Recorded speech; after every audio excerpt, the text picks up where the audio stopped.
السلام عليكم ورحمة الله وبركاته. هلا نحن بتاريخ اليوم 4/7/2025. هي طريق معبر كسب بالليل. الحمد لله رب العالمين. ودينا جماعة المعبر معهم جنسية فايتين هلا الساعة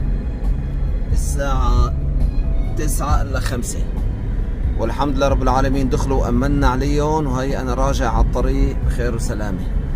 ما في شي. طريق كسب اللي بينزل على الشام على حلب على حمص، يعني اسلس معبر كسب. حتى بينزل على حلب في عالم عم تنزل منه لانه اسرع. معبر باب الهوى وباب السلام عم يضلوا من الصبح للمساء.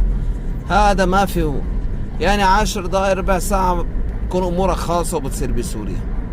وهي الطرقات بيقولوا لك والله ما نؤمن او كذا. لا ولا في شيء نهائيا. طلعت وديت الجماعة والحمد لله رب العالمين الامور كلها ذهب ولا في شيء. وهي الساعة 9 بالليل وهي طريق كسب ولا في شيء نهائيا. الله يحميكم يا رب. وسيارات حديثة من المعبر على جميع المحافظات السورية. الله يحميكم وييسر اموركم ويرد كل غايب على بلده.